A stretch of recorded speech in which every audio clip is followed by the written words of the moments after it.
korino kuku yadafno kalmeyna iwagi ala kurti dunide meshu kukuday waxna baanu korino kuku yadafno kalmeyna iwagi ala kurti dunide meshu kukuday kusaranu samino warankena kululio kashaka dawro darisniba kukolshe kadabkedi baaqoy kusaranu samino warankena kululio kashaka dawro darisniba kukolshe kadabkedi baaqoy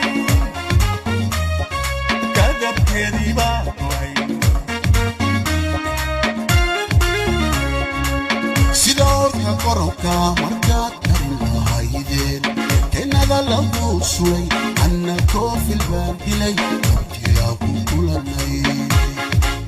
sidorka korka markaad karin lahaydeen tenada lagu suray annakoo filbaan dilay abtiyaa ku kulanay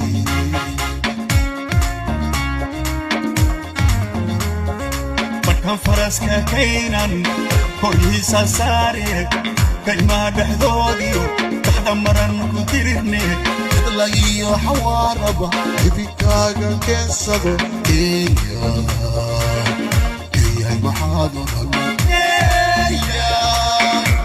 yahay maxaadon markan faraska keenan horiisa saare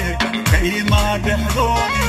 تحت مرن مديرني تطلعي حواربا يبكاga كسبه يا محاضرا يا محاضرا كم كانت يدا كانت ليجي موتشيرو وكبراي تريدي كلامه ينتهيلو كيان ونقو هذا كلنا كيان ونقو هذا كلنا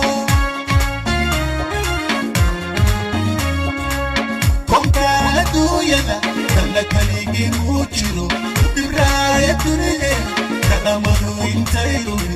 كيان ونقو هذا كلنا كيان ونقو هذا كلنا gada waxay noqotay gobol ay u gaardiinayaan ciidamo shisheeye gobol ay ka go'an tahay gobonnimo u dirirka gobol ay gabeen kuwii dhaxalka u lahaa xaaladda wareer ayay gashay Jubbaland oo garabyo isdiidan garoomo diyaaradeed iyo gaashaan u noqotay shacabka Jubbaland oo guyaal badan go'doon ugu jiray kuwa aan gar iyo gardarraba galabba Kenya garabka dawladda Kenya oo kaashanaysa maamulka koonfurta Jubbaland ee uu hogaamiye Axmed Madoobe waxay dejisay qorshe halis ku ah dalkeena in ka badan 3,000 oo askari oo isugu jira Soomaali iyo Kenyaati ayaa la soo dhoobay xadbeenaadka Mandera waxaana 24 saac ugu dambeysay lagu arkayay diyaaradaha militariga dalka Kenya oo dil heehaabay hawada sare ee magaalada Baladxaawo waa ku dhaqaaqaynaa ma aha haday hal xabada qofkiyaan balan yahay waxay u Mandera inay maxaan ku radaa Baladxaawo kamid noqoto waa iyagu wada maanta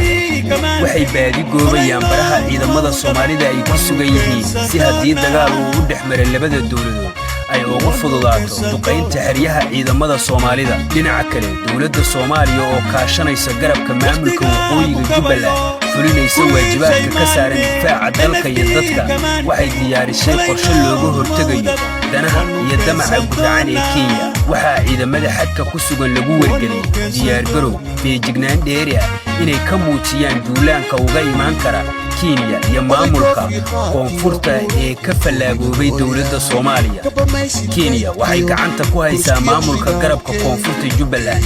ku guuleysan doonta diyaarinta jamhad cusub oo u xoreysa gobolka Gado si ay ula wareegto awoodda Jubbaland